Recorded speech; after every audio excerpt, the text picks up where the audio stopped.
Hi hello everyone. பாலிட்டில syllabus wise ஒவ்வொரு டாபிக்கா பார்த்துட்டே வரோம். அந்த வகையில இன்னைக்கு நம்ம பார்க்க போற டாபிக் யூனியன் லெஜிஸ்லேட்டர், ஒன்றிய நிர்வாகம். இந்த டாபிக் ரொம்ப ரொம்ப ரொம்ப இம்பார்ட்டன்ட். பிளஸ் இதோட கண்டென்ட்டும் ரொம்ப அதிகமா இருக்கும். இந்த டாபிக் கீழே இருக்க கண்டென்ட்டை நம்ம ஒரு 4-5 பார்ட்டா பிரிச்சு தான் பார்க்க போறோம். ஒவ்வொரு பார்ட்டும் ரொம்ப ரொம்ப இம்பார்ட்டன்ட். இதை நீங்க அண்டர்ஸ்டாண்ட் பண்ணிக்கிட்டீங்க அப்படின்னா அடுத்து வரக்கூடிய ஸ்டேட் லெஜிஸ்லேட்டர் இதே மாதிரி தான் இருக்கும். ஸோ இதுல ஒவ்வொரு பாயிண்ட்டுமே ரொம்ப இம்பார்ட்டன்ட். நீங்க இதை நோட் போட்டு எழுதி வச்சுக்கிட்டீங்க அப்படின்னா பின்னாடி ரிவிஷனுக்கு உங்களுக்கு ரொம்ப ஈஸியா இருக்கும். இப்போ வாங்க நம்ம கிளாஸ்க்குள்ள போகலாம். இன்னைக்கு கிளாஸ்ல நம்ம பார்க்க போற கண்டென்ட் இதுதான். ஃபர்ஸ்ட் ஒன்றிய நிர்வாகம்னா என்ன அப்படின்னு ஒரு இன்ட்ரோ மாதிரி பார்த்துட்டு, அடுத்து பாராளுமன்றத்தோட அமைப்பு, லோக்சபா ராஜ்யசபாவோட அமைப்பு, அதாவது அதுல எத்தனை பேர் இருக்காங்க அந்த மாதிரி எல்லாமே நம்ம பார்க்க போறோம் டீட்டெயிலா. எலெக்ஷன், அதாவது மக்களவையில எந்த தேர்தல் முறையில மெம்பர்ஸை செலக்ட் பண்றாங்க, ராஜ்யசபால எந்த தேர்தல் முறையில மெம்பர்ஸை செலக்ட் பண்றாங்க அப்படிங்கறத டீட்டெயிலா பார்க்க போறோம். அப்புறம் இவங்களோட பதவி காலம் லோக்சபா ராஜ்யசபா 2 பேருக்கும் எவ்வளவு அப்படிங்கறத நம்ம பார்க்க போறோம். இந்த கண்டென்ட் மட்டும் தான் நம்ம இன்னைக்கு பார்ட் 1ல பார்க்க போறோம். இதை நம்ம டீட்டெயிலா பார்க்கலாம். ஃபர்ஸ்ட் யூனியன் லெஜிஸ்லேட்டர், ஒன்றிய நிர்வாகம் அப்படிங்கிறது நம்மளோட தேசிய அளவிலான ஒரு சட்ட அமைப்பு. ஏன்னா இங்க இந்த சட்டமன்றத்துல தானே என்ன மேக் பண்ணுவாங்க, சட்டம் அப்படிங்கறத மேக் பண்ணுவாங்க. அப்ப ஒன்றிய நிர்வாகம் அப்படிங்கிறது தான் ஒரு சட்ட அமைப்பு. எந்த லெவல்ல? நேஷனல் லெவல்ல. இதை நம்ம என்னன்னு சொல்றோம்? பார்லிமெண்ட் ஆஃப் இந்தியா, இந்திய பாராளுமன்றம் அப்படின்னு சொல்றோம். மொத்த கண்ட்ரிக்கும் பொதுவான சட்டத்தை இங்கதான் இயற்றுறாங்க. இதுதான் யூனியன் லெஜிஸ்லேட்டர், ஒன்றிய நிர்வாகம் அப்படிங்கிறது. இது நம்ம எங்க இருந்து பாரோ பண்ணிருப்போம் அப்படின்னா யூகே, யுனைடெட் கிங்டம், பிரிட்டன்ல இருந்து நம்ம இதை பாரோ பண்ணி நம்மளோட இந்தியன் கான்ஸ்டிடியூஷன்ல வச்சுப்போம். அதாவது அங்க எப்படி இருக்கும் அப்படின்னா 2 ஹவுஸ், நமக்கு இந்தியால எப்படி 2 ஹவுஸ் இருக்கோ, லோக்சபா ராஜ்யசபா அப்படின்னு சொல்லிட்டு, அதே மாதிரி பிரிட்டன்ல House of Commons, House of Lords அப்படின்னு வச்சிருப்பாங்க. எங்க? பிரிட்டிஷ்ல. நம்ம அங்க இருந்தாலும் பாரோ பண்ணி இங்க வச்சிருக்கோம்.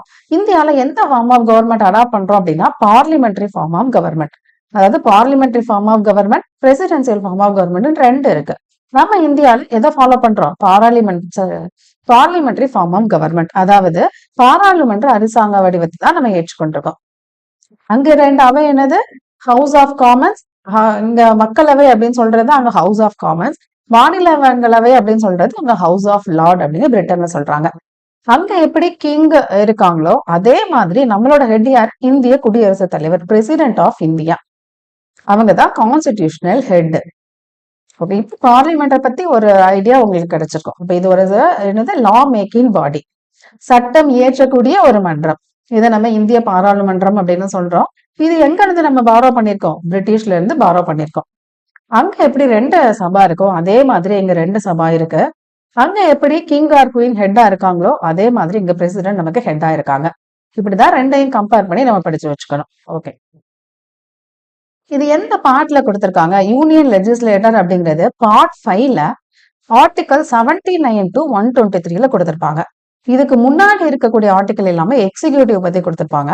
இந்த ஆர்டிகல் 79 to 123 தான் யூனியன் லெஜிஸ்லேட்டர், ஒன்றிய நிர்வாகத்தை பத்தி கொடுத்திருப்பாங்க. நெக்ஸ்ட் நம்ம பார்க்க போறது ஆர்கனைசேஷன் ஆஃப் பார்லிமெண்ட், பாராளுமன்ற அமைப்பு. அதாவது இந்திய பாராளுமன்றத்துக்கு கீழே யார் யாரெல்லாம் வருவாங்க? பிரசிடென்ட் ஆஃப் இந்தியா, இந்திய குடியரசுத் தலைவர், லோக்சபா மக்களவை, ராஜ்யசபா மாநிலங்களவை. எல்லாருக்கும் பார்லிமெண்ட் ஆஃப் இந்தியா அப்படின்னு மைண்ட்ல ஃபர்ஸ்ட் வருது லோக்சபா ராஜ்யசபா மட்டும்தான். ஆனா பிரசிடென்ட்டும் பார்லிமெண்டோட ஒரு முக்கியமான அங்கம். எப்படி அப்படிங்கிறத நம்ம பார்க்கலாம். பிரசிடென்ட்டை பொறுத்த வரைக்கும் அவர் 2 ஹவுஸ்லயும் மெம்பரா இருக்க மாட்டாரு. அதே மாதிரி ஒரு சட்டமா ஒரு பில்ல சட்டமா ஏற்றணும் அப்படின்னா பிரசிடென்ட்டோட அப்ரூவல் இல்லாம அதை சட்டமா மாற்ற முடியாது. பிரசிடென்ட் நினைச்சாங்கன்னா ஒரு அவைய அதாவது எல்லாரையும் கூட்டி அந்த அவைய கண்டக்ட் பண்ணலாம். அப்படி இல்லைன்னா அவர் நினைச்சாருன்னா அதை எண்டும் பண்ணலாம். ஒவ்வொரு எலெக்ஷன் முடிஞ்சதுக்கு அப்புறம் ஃபர்ஸ்ட் அந்த செஷனை யார் அட்ரஸ் பண்ணுவாங்க அப்படின்னா பிரசிடென்ட் தான் அட்ரஸ் பண்ணுவாரு. இப்ப 2 பார்லிமெண்ட்டுமே நடைமுறையில இல்ல அப்படின்னா அப்போதைக்கு ஒரு அவசர சட்டம் அப்படிங்கறத யாருதான் கொண்டு வருவாங்க? பிரசிடென்ட் தான் கொண்டு வருவாங்க. இப்போ பிரசிடென்ட் கண்டிப்பா பார்லிமெண்ட்ல ஒரு முக்கியமான அங்கமா தானே இருக்க முடியும். பார்லிமெண்டோட முக்கியமான ரோல் என்ன? சட்டம் இயற்றுறது. அது 2மே இல்லாத டைம்ல யாரால அவசர சட்டத்தை கொண்டு வர முடியும்? பிரசிடென்டால தானே கொண்டு வர முடியும். இப்ப கண்டிப்பா அவர் பார்லிமெண்டோட ஒரு முக்கியமான அங்கமா இருக்கிறாரு. இதை நம்ம தமிழ்லையும் பார்த்துடலாம். பாராளுமன்றத்துல 2 அவையிலையும் அவர் வந்து உறுப்பினரா கிடையாது. பாராளுமன்றத்துல தான் முக்கியமான அங்கமா இருக்காரு. 2 அவையிலையும் ஒரு மசோதா சட்டமா இயற்றணும் அப்படின்னா குடியரசுத் தலைவரோட ஒப்புதல் இல்லாம அதை சட்டமா மாற்ற முடியாது. குடியரசுத் தலைவர் வந்து பாராளுமன்ற அவைகளை அழைக்கவும் அதை நிறுத்தி வைக்கிறதுக்கும் நிறுத்தி வைக்கிறதுக்கான எல்லா ரைட்ஸும் அவருக்கு இருக்கு. ஒவ்வொரு பொது தேர்தலுக்கு அப்புறமும் ஆண்டோட தொடக்கத்துல குடியரசுத் தலைவர் தான் என்ன பண்றாரு, பாராளுமன்றத்தை அட்ரஸ் பண்ணுவாரு. பாராளுமன்ற கூட்டம் இல்ல அப்படின்னா 2 சபையிலையும் பாராளுமன்ற கூட்டம் இல்ல அப்படிங்கிற சிச்சுவேஷன்ல குடியரசுத் தலைவர் அவசர சட்டம் அப்படிங்கிறத பிறப்பிக்க முடியும். இந்த காரணத்தினாலதான் குடியரசுத் தலைவர் பாராளுமன்றத்தோட முக்கியமான அங்கமா கருதப்படுறாரு. இப்ப இது உங்களுக்கு தெளிவா புரிஞ்சிருக்கும். அடுத்து நம்ம லோக்சபா ராஜ்யசபா பத்தி பார்க்கலாம். Lok Sabha house of the people, மக்களின் சபை அப்படின்னு லோக்சபாவை சொல்றோம். அதே மாதிரி இத லோயர் ஹவுஸ் அப்படின்னு சொல்லுவோம், அதாவது கீழ் சபை. இதுல இருக்கக்கூடிய மெம்பர்ஸ டைரக்டா பீப்புள் தான் ரெப்ரசென்ட் பண்றாங்க. அதாவது பீப்புள் தான் எலெக்ட் பண்றாங்க. பீப்புள் எலெக்ட் பண்ற பர்சன் தான் அந்த சபையை ரெப்ரசென்ட் பண்றாங்க. அதனால நம்ம என்னன்னு சொல்றோம், ஹவுஸ் ஆஃப் த பீப்புள் அப்படின்னு சொல்றோம். அதாவது பொது தேர்தல் மூலம் குடிமக்கள் வந்து அந்த பிரதிநிதியை தேர்ந்தெடுக்கிறதுனால இதை என்னன்னு சொல்றோம், மக்களின் சபை அப்படின்னு நம்ம லோக்சபாவை சொல்றோம். தெளிவா புரிஞ்சிருக்கும்னு நினைக்கிறேன். அடுத்து ராஜ்யசபா. ராஜ்யசபா அப்படிங்கிறது கவுன்சில் ஆஃப் ஸ்டேட், மாநிலங்களவை இல்லைன்னா அப்பர் ஹவுஸ், அதாவது மேலவை அப்படின்னு சொல்றோம். இதுல யார ரெப்ரசென்ட் பண்றாங்க அப்படின்னா state and union territories of India, இந்தியாவின் மாநிலங்களையும் யூனியன் பிரதேசங்களையும் பிரதிநிதிப்படுத்துகிறாங்க. அதாவது அவங்க ரெப்ரசென்ட் பண்ணி ராஜ்யசபால இருக்கக்கூடிய மெம்பர்ஸ் எல்லாரும் இருக்கிறாங்க. இந்த இன்ஃபர்மேஷனை நீங்க தெரிஞ்சு வச்சுக்கணும். அதாவது பார்லிமெண்ட் பில்டிங் அப்படிங்கிறது எங்க இருக்கும், டெல்லியில இருக்கக்கூடியது. இது எந்த டேட்ல ஓபன் பண்ணிருப்பாங்க அப்படின்னா 28 மே 2023. இதுக்கு முன்னாடி இருக்கிற பார்லிமெண்ட் பில்டிங்கை ரீப்ளேஸ் பண்ணிட்டு புது பார்லிமெண்ட் பில்டிங் அப்படிங்கறத கொண்டு வந்திருப்பாங்க. ஏன்னா ஆல்ரெடி இருக்கக்கூடியது ஸ்பேஸ் வந்து பத்தல அப்படின்னு சொல்லிட்டு நியூ பார்லிமெண்ட் பில்டிங் அப்படிங்கறத 28 மே 2023 ஓபன் பண்றாங்க. இது எந்த ஷேப்ல இருக்கும் அப்படின்னா அந்த மாதிரி ட்ரையாங்கிள் ஷேப்ல இருக்கும். இதை டிசைன் பண்ணது யாருன்னா பிமல் பட்டேல். இதுதான் நீங்க நோட் பண்ணி வச்சுக்கணும். இந்த பில்டிங் உள்ளதான் லோக்சபா ஹால், ராஜ்யசபா ஹால் அப்படின்னு 2 இருக்கு. இதுல லோக்சபா ஹால்ல எந்த தீம்ல கட்டிருப்பாங்க அப்படின்னா பீகாக் தீம்ல இருக்கும். ராஜ்யசபா ஹால் அப்படிங்கிறது லோட்டஸ் தீம்ல இருக்கும். லோக்சபா ஹால்ல எவ்வளவு சீட் இருக்கும், எவ்வளவு பேர் அதுல உட்கார்ந்துக்கிற மாதிரி கட்டிருப்பாங்க அப்படின்னா 888, 888. ராஜ்யசபால 384 பேர் உட்கார்ற மாதிரி இந்த ராஜ்யசபா ஹால் அப்படிங்கிறத மேக் பண்ணிருப்பாங்க. இது ஜஸ்ட் நம்ம புக்ல இல்லாத ஒரு கண்டென்ட் தான். பட் கரண்ட் அஃபேர்ஸ் ரிலேட்டடா கேட்கறதுக்கு வாய்ப்பு இருக்கிறதுனால இதை நீங்க நோட் பண்ணி வச்சுக்கோங்க. Okay, next composition of Lok Sabha and Rajya Sabha, மக்களவை மற்றும் மாநிலங்களவையின் அமைப்பு. ஸோ இது வரைக்கும் லோக்சபானா என்ன, ராஜ்யசபானா என்னங்கிறது உங்களுக்கு ஓரளவுக்கு தெளிவா புரிஞ்சிருக்கும். இப்போ அதோட அமைப்பு, லோக்சபா ராஜ்யசபாவோட அமைப்பை பத்தி நம்ம பார்க்கலாம். ஃபர்ஸ்ட் மேக்சிமமா ஒரு ஹவுஸ்ல எவ்வளவு இருக்கலாம் அப்படிங்கிறத பார்க்கலாம். இப்போ கவுன்சில் ஆஃப் ஸ்டேட், மாநிலங்களவையில 250 பேர் தான் மேக்சிமமா இருக்கலாம், அதுக்கு மேல இருக்க முடியாது. 250 உறுப்பினர்களுக்கு மிகாமல் இருக்கணும். இந்த 250 பேர்ல 12 பேரை நாமினேட் பண்ணுவாங்க பிரசிடென்ட். மிச்சம் இருக்க 238 பேரு தான் ஸ்டேட் யூனியன் டெரிட்டரிஸ் ரெப்ரசென்ட் பண்ணி இருப்பாங்க. அதே மாதிரி மக்களவையில ஹவுஸ் ஆஃப் பீப்புள்னு சொல்லக்கூடிய லோக்சபால 552 உறுப்பினர் தான் மேக்சிமமா இருப்பாங்க. அதுல 20 பேர் எதை ரெப்ரசென்ட் பண்ணுவாங்க, யூனியன் டெரிட்டரிஸ். மேக்சிமம் ஒரு 20 பேர் யூனியன் டெரிட்டரிஸ் ரெப்ரசென்ட் பண்ணி இருப்பாங்க. மிச்சம் இருக்கக்கூடிய மெம்பர்ஸ்ல 532 மெம்பர்ஸ்ல 30 பேர் அப்படிங்கிறவங்க ஸ்டேட்டை ரெப்ரசென்ட் பண்ணியும் 2 பேரை ஆங்கிலோ இந்தியன்ஸ் அப்படின்னு நாமினேட் பண்ணுவாங்க. இது உங்களுக்கு தெளிவா புரிஞ்சுக்கணும். இது வந்து மேக்சிமமா எவ்வளவு இருக்காங்க அப்படின்ட்டு. இதுக்கு அடுத்து நம்ம கரண்ட் மெம்பர்ஸ் எவ்வளவு இருக்காங்க அப்படிங்கிறதே நம்ம பார்ப்போம். ஸோ இதை ஃபர்ஸ்ட் நீங்க தெளிவா பார்த்து வச்சுக்கோங்க. மாநிலங்களவையில மேக்சிமம் 250 பேர் இருக்கலாம், மக்களவையில 552 பேர் இருக்கலாம். அதுல எவ்வளவு பேர் ஸ்டேட்டா, எவ்வளவு பேர் யூனியன் டெரிட்டரிஸ் ரெப்ரசென்ட் பண்றாங்க, எவ்வளவு பேர் நாமினேட் பண்றாங்க அப்படிங்கிறத நம்ம தெளிவா பார்த்து வச்சுக்கணும். இதுல நம்ம 2 பேரை நாமினேட் பண்றாங்க லோக்சபாலன்னு பார்த்தோம்னா ஆங்கிலோ இந்தியன்ஸ். அதை வந்து ஒரு சட்ட திருத்தம் படி நீக்கி இருப்பாங்க. இது ரொம்ப ரொம்ப இம்பார்ட்டன்ட். 104 சட்ட திருத்தம் 2020. இந்த திருத்த சட்டம் மூலமா ஆங்கிலோ இந்தியன்ஸ் அப்படிங்கிற அந்த ரெப்ரசென்ட் பண்ணுவாங்கல்ல லோக்சபாலையும் லெஜிஸ்லேட்டிவ் அசம்பிளியும் ஸ்டேட் லெஜிஸ்லேட்டிவ் ரெண்டுலயுமே இந்த மாதிரி ஆங்கிலோ இந்தியன் அப்படிங்கிறவங்க 2 பேரை நாமினேட் பண்ணுவாங்க. ஸ்டேட் லெஜிஸ்லேட்டிவ் அசம்பிளியா இருந்துச்சுன்னா கவர்னர் அப்பாயின்ட் பண்ணுவாங்க, லோக்சபாவா இருந்துச்சுன்னா பிரசிடென்ட் அப்பாயின்ட் பண்ணுவாங்க. சோ இப்ப அதையே வந்து கம்ப்ளீட்டா ரிமூவ் பண்ணிட்டாங்க. எந்த சட்ட திருத்தம் படி? 104வது சட்ட திருத்தம் படி. ரொம்ப ரொம்ப ரொம்ப இம்பார்ட்டன்ட். அதே மாதிரி இந்த 2 ஆர்டிகிள் ரொம்ப இம்பார்ட்டன்ட்.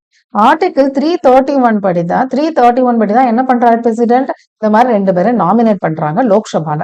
அதே மாதிரி ஆர்டிகிள் 333 படி கவர்னர் ஒரு ஆங்கிலோ இந்தியன் மெம்பரை ஸ்டேட் லெஜிஸ்லேட்டிவ் அசம்பிளி ரெப்ரசென்ட் பண்ணுவாங்க. இத 104வது சட்ட திருத்தம் படி இத 2யுமே என்ன பண்ணிட்டாங்க? நீக்கிட்டாங்க. அவ இனிமேல் இந்த மாதிரி என்ன கிடையாது, ஆங்கிலோ இந்தியனை நாமினேட் பண்ண 2 பேருக்குமே அந்த ப்ரொவிஷன் கிடையாது. ஏன்னா அதை கம்ப்ளீட்டா 104வது சட்ட திருத்தம் படி நீக்கிட்டாங்க. இது நம்ம முன்னாடி பார்த்தது மேக்சிமம் ஸ்ட்ரென்த் எவ்வளவு இருக்கணும்னு சொல்லிட்டு. இப்ப கரண்டா லோக்சபால எவ்வளவு மெம்பர்ஸ் இருக்காங்க அப்படின்னா 543 மெம்பர்ஸ் இருக்கிறாங்க. இதுல 530 பேர் ஸ்டேட்டை ரெப்ரசென்ட் பண்றாங்க, 13 பேர் யூனியன் டெரிட்டரிஸை ரெப்ரசென்ட் பண்றாங்க. யாரு கிடையாது, 2 பேர் நாமினேட் பண்ணுவாங்கல்ல அவங்க கிடையாது. ஏன்னா இப்போ அந்த 104 சட்ட திருத்தம் படி அப்படி ஒண்ணு நீக்கிட்டாங்கல்ல. சோ இப்ப கரண்டா 543 பேர் தான் இருக்கிறாங்க. 530 பேர் ஸ்டேட்டையும் மாநிலங்களையும் 13 பேர் யூனியன் பிரதேசத்தையும் ரெப்ரசென்ட் பண்றாங்க. இந்த டேட்டா ரொம்ப முக்கியம் நமக்கு. இதுல நம்ம இன்னொன்னு தெரிஞ்சுக்க வேண்டியது என்னன்னா, இப்ப கரண்டா 543 மெம்பர்ஸ் இருக்கிறாங்க. இதை எப்படி அவங்க டிசைட் பண்றாங்க அப்படின்னா, வந்து எவ்வளவு கான்ஸ்டிடியூயன்சி இருக்கோ, அதாவது எவ்வளவு தொகுதி இருக்கோ அதை பொறுத்துதான் சீட் அப்படிங்கறத அலோகேட் பண்றாங்க. இப்போ உங்க அடுத்த சென்சஸ் எடுக்கும்போது இன்னும் நிறைய தொகுதிகள் வந்துச்சு அப்படின்னா அதுக்கு ஏத்த மாதிரி லோக்சபா சீட் அப்படிங்கிறது மாறிட்டே இருக்கும்.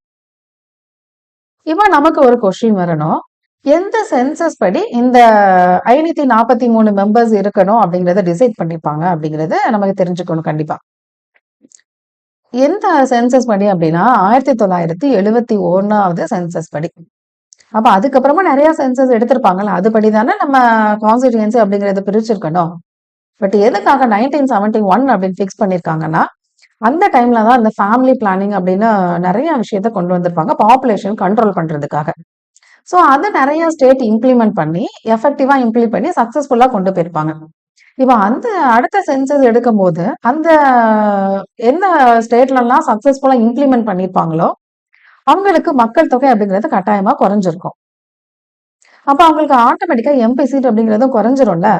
இப்போ கவர்மெண்ட் ஒரு விஷயத்த சொல்றாங்க, அதை சக்சஸ்ஃபுல்லா இம்ப்ளிமெண்ட் பண்ணா அவங்களுக்கு நல்லது தானே நடக்கணும். அதை விட்டுட்டு எம்பி சீட் இங்க கம்மியாயிரும் அப்படிங்கிற காரணத்துக்காக அவங்க என்ன பண்றாங்க, அடுத்து வர சென்சஸ் எதையுமே எடுத்துக்காம 1971 சென்சஸ்ல டேட்டாவை எடுத்தபடியே அந்த கான்ஸ்டிடியூன்சியை பிரிச்சு அதுக்கு ஏத்த மாதிரி எம்பியை தான் இன்னைக்கு வரைக்கும் வச்சிருக்காங்க.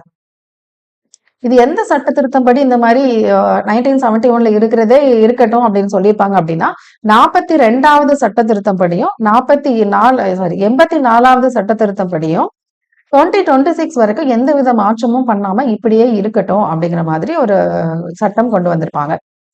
இப்ப அடுத்து டீலிமிட்டேஷன் பண்ணுவாங்க 2031 சென்சஸ். மேபி அதை பேஸ் பண்ணி அடுத்து வரக்கூடிய கரண்ட் மெம்பர்ஸ் லோக்சபால இருக்கக்கூடிய மெம்பர்ஸோட லிஸ்ட் அப்படிங்கிறது நமக்கு மாறலாம். மாறுறதுக்கு நிறைய வாய்ப்புகள் இருக்கு. சோ உங்களுக்கு தெளிவா புரிஞ்சிருக்கும். இந்த 543 அப்படிங்கிறது எவ்வளவு தொகுதிகள் இருக்கோ அதுக்கு ஏத்த மாதிரி மெம்பர்ஸ் தான் வைக்கிறாங்க. லாஸ்டா இது எந்த சென்சஸ் படி வைக்கிறாங்க, 1971 அந்த சென்சஸ் படி தொகுதிகளை பிரிச்சிருக்காங்க. அது பண்ணிதான் 543 மெம்பர்ஸ் இருக்கிறாங்க. இப்ப ராஜ்யசபால மேக்சிமமா எவ்வளவு இருக்கலாம்னு பார்த்தோம், 250 மெம்பர்ஸ். கரண்டா எவ்வளவு பேர் இருக்காங்க, 245 மெம்பர்ஸ் இருக்கிறாங்க. அதுல 229 பேர் ஸ்டேட்டை ரெப்ரசென்ட் பண்றாங்க, 4 மெம்பர்ஸ் யூனியன் டெரிட்டரிஸ்ல இருந்து வராங்க. ரெசிடென்ட் அப்படிங்கிறவங்க நாமினேட் எத்தனை பேரை நாமினேட் பண்றாங்க, 12 பேரை நாமினேட் பண்றாங்க. இந்த நாமினேட் பண்றவங்க எப்படி இருக்கணும், ஏதாவது லிட்ரேச்சர், சயின்ஸ், சோசியல் சர்வீஸ்ல இருக்கிற பெஸ்டா இருக்கிறவங்க தான் பிரசிடென்ட் நாமினேட் பண்ணுவாங்க. இதான் ராஜ்யசபா பத்தினது. அடுத்து எலெக்ஷன்ல நம்ம தெளிவா புரிஞ்சுக்கணும். லோக்சபா எலெக்ஷன்ங்கிறது எல்லாத்துக்கும் தெளிவா தெரியும் ஆல்ரெடி. ராஜ்யசபா எலெக்ஷன்ல தான் நம்ம இன்னும் நல்லா டீட்டெயிலா பார்க்கணும். ஓகே, ஃபர்ஸ்ட் லோக்சபால எப்படி மக்களவையில அங்க இருக்கக்கூடிய மெம்பர்ஸை எப்படி தேர்ந்தெடுக்கிறாங்க, எந்த தேர்தல் முறையில தேர்ந்தெடுக்கிறாங்க அப்படின்னு பார்க்கலாம். எப்படி தேர்ந்தெடுக்கிறாங்க? எல்லாத்துக்கும் தெரியும், டைரக்ட் எலெக்ஷன். பீப்புள் தான் ஓட்டு போட்டு அங்க இருக்கக்கூடிய எல்லாத்தையும் செலக்ட் பண்றாங்க. இப்ப எலெக்ஷன் எந்த பேசிஸ்ல நடக்கும்? யூனிவர்சல் அடல்ட் சப்ரேஜ், அதாவது வயதந்தோர் வாக்குரிமைகள் அடிப்படையில தான் தேர்தல் அப்படிங்கிறது நடக்கும். 18 வயசுக்கு மேல இருக்கக்கூடிய எல்லாரும் என்ன பண்ணலாம்? வாக்களிக்கலாம். அதுல யாரு ஃபர்ஸ்டா வராங்களோ அவங்கதான் என்ன பண்ணுவாங்க? அந்த தொகுதியில யார் ஃபர்ஸ்டா வராங்க அவங்கதான் ரெப்ரசன்ட் பண்ணுவாங்க லோக்சபால. இப்ப யூனியன் டெரிட்டரிஸ்ல அதாவது இப்போ வந்து நம்ம ஸ்டேட்லயும் சரி யூனியன் டெரிட்டரிஸ் ரெண்டுலயுமே வந்து என்னதான் பண்றாங்க? மக்கள் தான் வந்து தேர்ந்தெடுக்கிறாங்க. ஆனா இந்த சட்டம் 1965ல union territories direct election to the house of people act, அதாவது யூனியன் பிரதேசங்கள் மக்கள் சபைக்கு நேரடி தேர்தல் சட்டம் 1965. அதுக்கப்புறம் தான் இந்த முறையை ஃபாலோ பண்றாங்க. அதாவது யூனியன் டெரிட்டரிஸ்ல இருக்கக்கூடியவங்களும் மக்களால தேர்ந்தெடுக்கப்பட்ட பிரதிநிதிகளாக தான் இருக்கணும் அப்படின்னு இந்த சட்டம் மூலமா சொல்றாங்க. அதுக்கு முன்னாடி யூனியன் டெரிட்டரிஸ்ல இருக்கிறவங்க இந்த மாதிரி டைரக்டா எலெக்ட் பண்ண மாட்டாங்க. ஒண்ணு நாமினேட் பண்ணுவாங்க, இல்லைன்னா என்ன பண்றாங்க? இன்டைரக்டா எலெக்ட் பண்றாங்க. இப்ப இந்த சட்டத்தையும் நீங்க நோட் பண்ணி வச்சுக்கணும். ஓகே, நெக்ஸ்ட் என்ன தேர்தல் முறையை அவங்க யூஸ் பண்றாங்க அப்படின்னா, first past the post system, FPTP, முதல் இடத்தை கடந்தவர் வெற்றி பெறும் முறை. இதுக்கு இன்னொரு பேர் என்னன்னா சிம்பிள் மெஜாரிட்டி சிஸ்டம், எளிய பெரும்பான்மை முறை. ஏன்னா இந்த தேர்தல் முறை தான் எல்லா மக்களாலையும் ஈஸியா அண்டர்ஸ்டாண்ட் பண்ணிக்க முடியும். அதனாலதான் லோக்சபால இந்த தேர்தல் முறையை வச்சிருக்காங்க. இது ரொம்ப சிம்பிள். கேண்டிடேட்டு அதாவது மக்கள் போட்ட ஓட்டை எல்லாத்தையும் எண்ணுவாங்க. அதுல யார் அதிகமான ஓட்டை பெற்றிருக்காங்களோ, வாக்கு பெற்றிருக்காங்களோ அவங்கதான் வின்னரா அனௌன்ஸ் பண்ணுவாங்க. இதுல அவங்க கட்டாயமா 50% மேல ஓட்டு வாங்கணும் அப்படின்னு எந்த வித கண்டிஷனும் கிடையாது. யார் அதிகமான ஓட்டு வாங்குறாங்க அவங்கதான் இதுல ஜெயிச்சாங்க. எக்ஸாம்பிள் அப்படின்னா, இப்போ கேண்டிடேட் A, B, Cன்னு ஒரு 3 பேர் நிக்கிறாங்க. இல்ல ஃபர்ஸ்ட் உள்ளவர் 40,000 ஓட்டு, அடுத்த உள்ளவர் 38,000, அடுத்து உள்ளவங்க 20,000 ஓட்டு கிடைச்சிருக்கு அப்படின்னா நமக்கு பார்த்ததும் தெரியும் இதுல யாருதான் வந்து வின் பண்றாங்க? 40,000 ஓட்டு வாங்கின கேண்டிடேட் A தான் வின் பண்றாங்க. இவ்வளவுதான். இது சிம்பிளான ப்ராசஸ். இது ராஜ்யசபால தான் நம்ம கொஞ்சம் டீடைலா தெளிவா பார்க்கணும். ஓகே, இதுல எப்படி ரெப்ரசென்ட் பண்ணுவாங்க அப்படின்னா, ஒரு தொகுதியில இருந்து ஒரு மெம்பர் வந்து ரெப்ரசென்ட் பண்ணுவாங்க. நம்ம முன்னாடி பார்த்தோம்ல 543. அப்ப 543 தொகுதியில இருந்து 543 மெம்பர்ஸ் லோக்சபால ரெப்ரசென்ட் பண்றாங்க. இதுதான் இந்த கான்ஸ்டிடியூஷன் தொகுதி அடிப்படையில மெம்பர்ஸ் வந்து ரெப்ரசென்ட் பண்றது. ஓகே, ஒரு சில லோக்சபா தொகுதி அப்படிங்கிறது SC STக்குன்னு சொல்லி ரிசர்வ் பண்ணிடுவாங்க. எதை பொறுத்து அப்படின்னா, அந்த மக்களவை தொகுதிகள்ல அந்த ஸ்டேட்ல எவ்வளோ பாப்புலேஷன் இருக்கு அப்படிங்கிறத பொறுத்து அந்த தொகுதியை SC STக்குன்னு சொல்லி ஒதுக்கிடுவாங்க. ஆனா இதை நீங்க நோட் பண்ணிக்கணும், SC ST ராஜ்யசபால இந்த மாதிரி SC ST ரிசர்வேஷன் அப்படிங்கிற ஒரு கேட்டகரி கிடையாது. லோக்சபால மட்டும்தான் உண்டு. அப்ப எவ்வளவு தொகுதிகள் வந்து SC STக்கு ஒதுக்கியிருக்காங்க அப்படிங்கிறதையும் நம்ம தெரிஞ்சுக்கணும். 543 சீட்டு தானே லோக்சபால, அதுல 84 சீட்டை வந்து SC கேட்டகரிக்கும் 47 சீட் வந்து ST கேட்டகரிக்கு ஒதுக்கிடுறாங்க. இப்ப தமிழ்நாடை பொறுத்த வரைக்கும் எவ்வளவு பேர் வந்து லோக்சபால ரெப்ரசென்ட் பண்றாங்க? 39 பேர் ரெப்ரசென்ட் பண்றாங்க.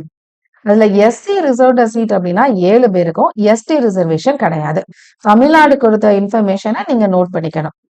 தமிழ்நாட்டுல அப்ப எத்தனை பேர் ரெப்ரசென்ட் பண்றாங்க? 39 பேர் ரெப்ரசென்ட் பண்றாங்க லோக்சபால.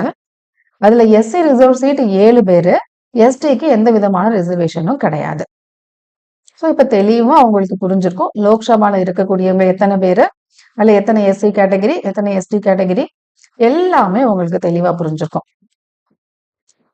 இதுலயும் நீங்க என்ன நோட் பண்ணணும் அப்படின்னா, இந்த SC ST ரிசர்வேஷன் இருக்குல்ல, அதுல என்ன சொல்லுவாங்கன்னா கான்ஸ்டிடியூஷன்ல ஃபர்ஸ்ட் போடும்போது இது வந்து 10 வருஷத்துக்கு மட்டும்தான் இருக்கும் அந்த ரிசர்வேஷன் அப்படிங்கிறது. அதோட இது முடிஞ்சிடும் அப்படிங்கிற மாதிரி சொல்லியிருப்பாங்க. ஆனா பார்லிமெண்ட் என்ன பண்றாங்க? ஒவ்வொரு 10 வருஷத்துக்கும் இதை வந்து எக்ஸ்டெண்ட் பண்ணிட்டே இருக்காங்க. எத்தனை வாட்டி எக்ஸ்டெண்ட் பண்ணிருக்காங்க பாருங்க. ஃபர்ஸ்ட் 1960 வரைக்கும் எக்ஸ்டெண்ட் பண்ணிருப்பாங்கல்ல, அடுத்து 8வது சட்ட திருத்தமா அதை 1970 வரைக்கும் எக்ஸ்டெண்ட் பண்றாங்க.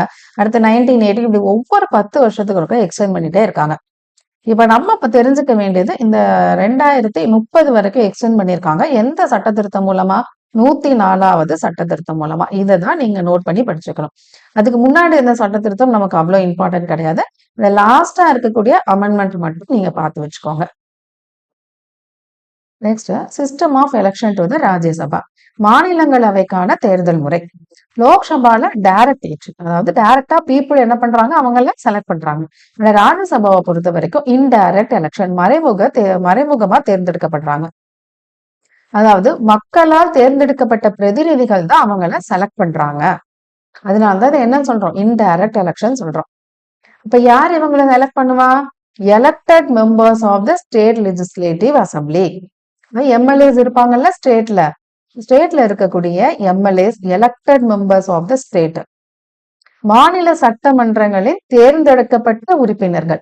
அதே மாதிரி யூனியன் டெரிட்டரிஸ்ல இருக்கக்கூடிய லெஜிஸ்லேட்டிவ் அசம்பிளில இருக்கக்கூடிய எலெக்டட் மெம்பர்ஸ். யூனியன் பிரதேசங்களின் சட்டமன்றங்களின் தேர்ந்தெடுக்கப்பட்ட உறுப்பினர்கள். இவங்க 2 பேரும் தான் ராஜ்யசபா மெம்பர்ஸ் எலெக்ட் பண்றாங்க. சோ இது ரொம்ப ரொம்ப ரொம்ப ரொம்ப இம்பார்ட்டன்ட்.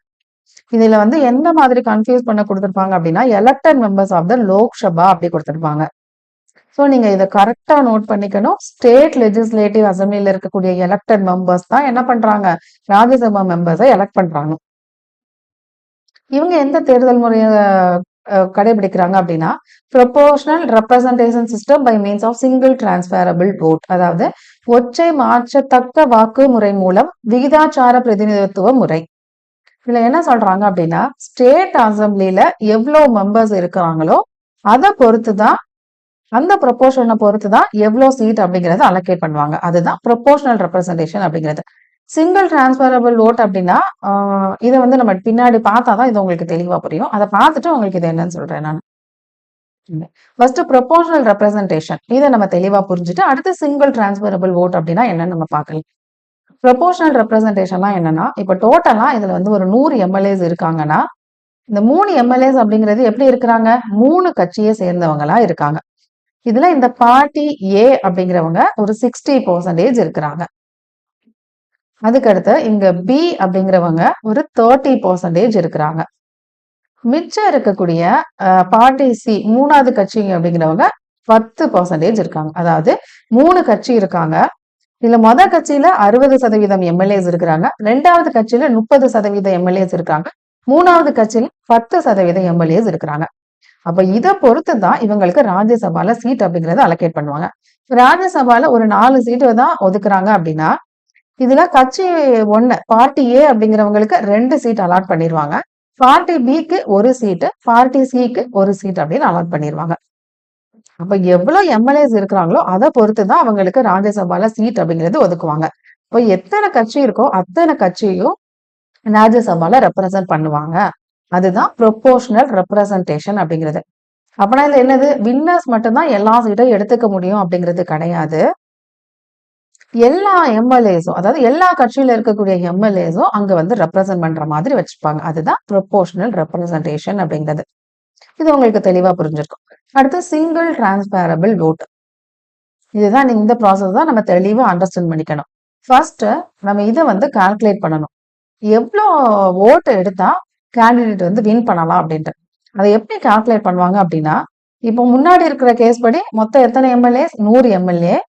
அதே மாதிரி ராஜ்யசபால சீட் 4ன்னு பார்த்தோம், இங்க நம்ம 2ன்னு எடுத்திருக்கோம். அதாவது 100 எம்எல்ஏஸ் இருக்கிறாங்க. அதுல எத்தனை சீட் ராஜ்யசபால அலாட் பண்றாங்க, 2 சீட் அலாட் பண்றாங்க. இப்போ இந்த ஃபார்முலால நம்ம அப்ளை பண்ணணும் அப்படின்னா என்னன்னு கிடைக்கும், நமக்கு 34 அப்படிங்கிறது கிடைக்கும். அப்போ ஒவ்வொரு கேண்டிடேட்டும் 34 ஓட்டு கண்டிப்பா வாங்கணும். அப்படி வாங்கினாதான் அவங்க என்னன்னு அர்த்தம், வின் பண்ணாங்கன்னு அர்த்தம். இதை எப்படி ஃபர்ஸ்ட் ப்ரிஃபரன்ஸ் ஓட் அப்படின்னா, நான் இதை உங்களுக்கு தெளிவா சொல்றேன், நல்லா கவனிச்சுக்கோங்க. இப்போ ஒவ்வொருத்தரும் என்ன பண்ணுவாங்க அப்படின்னா, இந்த மாதிரி லிஸ்ட்ல ஒவ்வொரு கேண்டிடேட்டோ 3 கேண்டிடேட் இருக்காங்க, ஏபிசின்னு 3 கேண்டிடேட் இருக்கிறாங்க. அவங்களுக்கு ப்ரிஃபரன்ஸ் 1, 2, 3 அப்படிங்கிற மாதிரி இருக்கும். அப்போ நம்ம இதுல என்ன பண்ணணும் அப்படின்னா, இந்த 3 கேண்டிடேட்டுக்கு யாரு ஃபர்ஸ்ட் ப்ரிஃபரன்ஸ், யாருக்கு நம்ம ஃபர்ஸ்ட் ப்ரிஃபரன்ஸ் கொடுக்கோம், யாருக்கு செகண்ட் ப்ரிஃபரன்ஸ் கொடுக்கோம், யாருக்கு தேர்ட் ப்ரிஃபரன்ஸ் கொடுக்குறோம் அப்படிங்கிற மாதிரி தான் நம்ம அதுல மென்ஷன் பண்ணணும். அப்போ இப்ப ஃபார் எக்ஸாம்பிள் நம்ம இதுங்களுக்கு ஏ அப்படிங்கிறவங்களுக்கு, ஏ கட்சிக்காரங்களுக்கு நம்ம ஃபர்ஸ்ட் ப்ரிஃபரன்ஸ் கொடுக்குறோம். அடுத்த இருக்கக்கூடிய மெம்பர் கேண்டிடேட்டுக்கு நம்ம 2வது ப்ரிஃபரன்ஸ் கொடுக்குறோம், இவங்களுக்கு 3வது ப்ரிஃபரன்ஸ் கொடுக்குறோம். நம்ம இந்த மாதிரி தான் எல்லாரும் என்ன பண்ணணும், உங்களோட ப்ரிஃபரன்ஸை அதுல மென்ஷன் பண்ணணும். இப்ப இதுல மென்ஷன் பண்ணதுக்கு அப்புறம் லாஸ்டா என்ன பண்ணுவாங்க அப்படின்னா, இந்த மாதிரி ஃபர்ஸ்ட் ப்ரிஃபரன்ஸ் யார் யாருக்கெல்லாம் இருக்கோ அதை எல்லாத்தையும் எண்ணுவாங்க. இப்போ ஒரு கேண்டிடேட் ஏ, இப்போ இங்க 3 கேண்டிடேட் நிக்கிறாங்க. ஏ, பி, சின்னு சொல்லிட்டு அவங்களுக்கு தான் நம்மளுடைய ப்ரிஃபரன்ஸ் கொடுத்திருக்கோம். இப்போ ஃபர்ஸ்ட் ப்ரிஃபரன்ஸ் இருக்கிற எல்லாத்தையும் எண்ணும்போது கேண்டிடேட் ஏ அவங்களுக்கு 40 பேர், அதாவது 40 பேரு கேண்டிடேட் ஏ அப்படிங்கிறவங்கள ஃபர்ஸ்ட் ப்ரிஃபரன்ஸா சூஸ் பண்றாங்க. அடுத்து கேண்டிடேட் பி எத்தனை பேர் சூஸ் பண்றாங்க? 35 பேரு சூஸ் பண்றாங்க ஃபர்ஸ்ட் ப்ரிஃபரன்ஸா. அடுத்து கேண்டிடேட் சி அப்படிங்கிறவங்க 25 பேர் சூஸ் பண்றாங்க ஃபர்ஸ்ட் ப்ரிஃபரன்ஸா. அப்ப இதுல யார் வின் பண்றாங்க? 34 எடுக்கணும். ஆனா கேண்டிடேட் ஏ அப்படிங்கிறவங்க 40 ஓட்டு கிடைச்சிருச்சு. அப்போ அவங்களதான் என்ன பண்றாங்க? ஃபர்ஸ்ட் வின்னரா அனௌன்ஸ் பண்றாங்க. இப்ப ஏ அப்படிங்கிறவங்க ஆட்டோமேட்டிக்கா ஒருத்தங்க ஒரு சீட் அவங்களுக்கு அலாட் பண்ணிட்டாங்க. இப்ப மிச்சம் இருக்கிற 2 பேர்ல யாராவது ஒருத்தங்களை செலக்ட் பண்ணணும். அப்ப என்ன பண்றாங்க? ஏக்கான மிச்சம் இருக்கக்கூடிய சீட் இருக்குல்ல, அதை வந்து 2 பேருக்கும் டிரான்ஸ்ஃபர் பண்றாங்க. அதாவது 40 சீட்ல அந்த எக்ஸ்ட்ரா இருக்குல்ல 6, அதுல இப்ப ஏக்கு யாரெல்லாம் ஃபர்ஸ்ட் ப்ரிஃபரன்ஸா இருக்காங்களோ அதுல நெக்ஸ்ட் ப்ரிஃபரன்ஸா அவங்க யாரை கொடுத்திருக்காங்க அப்படின்னு செக் பண்ணுவாங்க. அதாவது 40 பேரு கூடிய அந்த லிஸ்ட்டை மட்டும் எடுப்பாங்க. 40 பேர் தானே ஏயோட ஃபர்ஸ்ட் ப்ரிஃபரன்ஸா எடுத்திருக்காங்க. அந்த 40 பேரும் அடுத்த ப்ரிஃபரன்ஸா யாரை சூஸ் பண்ணியிருக்காங்க அப்படின்னு கால்குலேட் பண்றாங்க.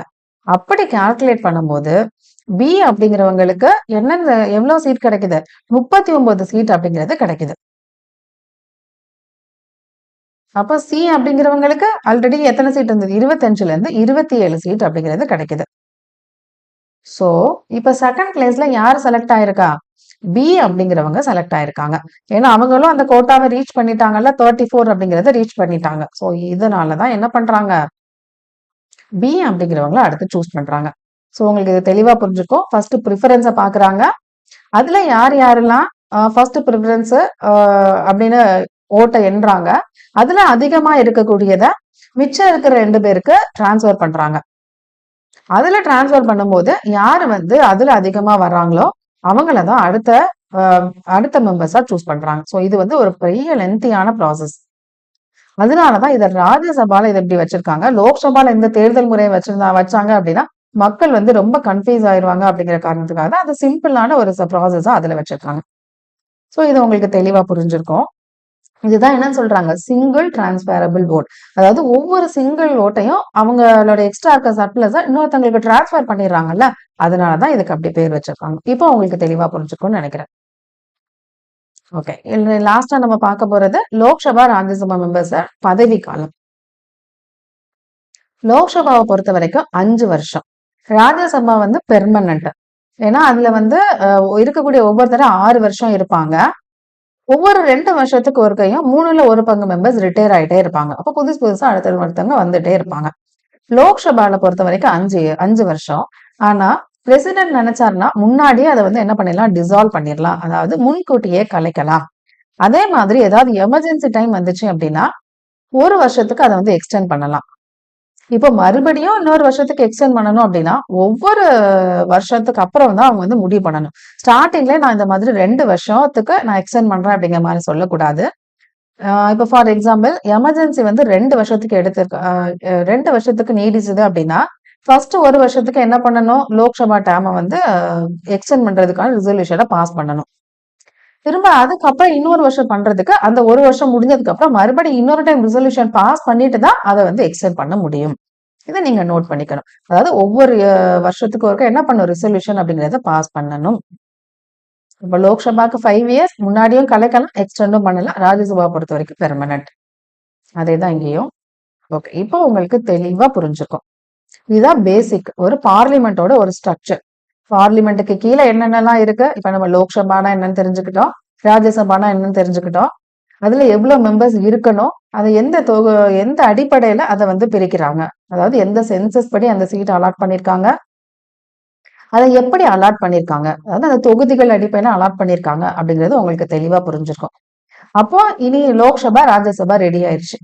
அதுல அடுத்து என்ன பண்ணணும்? மெம்பர்ஸை கொண்டு வந்து வைக்கணும். எப்படி வைக்கணும்? எலெக்ஷன் மூலமா தானே கொண்டு வந்து வைக்க முடியும். அப்ப எந்த தேர்தல் முறை அடிப்படையில அவங்க கொண்டு வந்து வச்சிருக்கோம் அப்படிங்கிறதையும் நம்ம தெளிவா பார்த்துட்டோம். இப்போ தேர்தல் முறையில ஒருத்தவங்களை செலக்ட் பண்ணியாச்சு. அவங்களோட பதவி காலம் எவ்வளவு இருக்கணும் அப்படிங்கிறது உங்களுக்கு இப்ப தெளிவா புரிஞ்சிருக்கும். ஸோ இப்போ ஓவராலா ஒரு ஸ்ட்ரக்சர், ஒரு அமைப்பு அப்படிங்கிறது உங்களுக்கு கிடைச்சிருக்கும். பார்லிமெண்ட்னா என்ன? அதுல என்னென்ன இருக்காங்க? யார் யாரெல்லாம் இருக்காங்க? ஒரு ஸ்ட்ரக்சர் மாதிரி உங்களுக்கு கிரியேட் ஆயிடுச்சு. இனி அடுத்த பார்ட் 2ல நம்ம என்ன பார்க்க போறோம் அப்படின்னா, இந்த பார்லிமெண்டோட மெம்பர்ஸ் அவங்கள பத்தி தான் நம்ம டீட்டெயிலா பார்க்க போறோம். பார்லிமெண்ட் ரெடி ஆயிடுச்சு, தேர்தல் முறையில செலக்ட் பண்ணிச்சு, இப்ப மெம்பர்ஸ் ரெடியா இருக்கிறாங்க. அந்த மெம்பர்ஸை பத்தி தான் நம்ம பார்க்க போறோம். அவங்களுக்கான குவாலிஃபிகேஷன், டிஸ்குவாலிஃபிகேஷன், அதை பத்தி தான் நம்ம டீட்டெயிலா பார்க்க போறோம். இது பார்ட் 2 வீடியோல பார்ப்போம். அடுத்து பார்ட் 3ல சரி நம்ம அந்த பார்ட் 2 பார்த்துட்டு அடுத்த பார்ட் 3ல என்ன பார்க்கணுங்கிறத டீட்டெயிலா பார்த்துக்கலாம். ஸோ இப்போதைக்கு நீங்க தெரிஞ்சு வச்சுக்கோங்க பேசிக்கான இன்ஃபர்மேஷன் எல்லாமே. இனி அடுத்த கிளாஸ்ல பார்லிமெண்டோட மெம்பர்ஸை பத்தி பார்க்கலாம். இந்த கிளாஸ் எப்படி இருந்துச்சு அப்படிங்கிறத மறக்காம கமெண்ட் பண்ணுங்க. பிடிச்சிருந்ததுன்னா லைக் பண்ணுங்க, உங்களோட ஃப்ரெண்ட்ஸுக்கு ஷேர் பண்ணுங்க, சப்ஸ்கிரைப் பண்ணிக்கோங்க. தேங்க்யூ.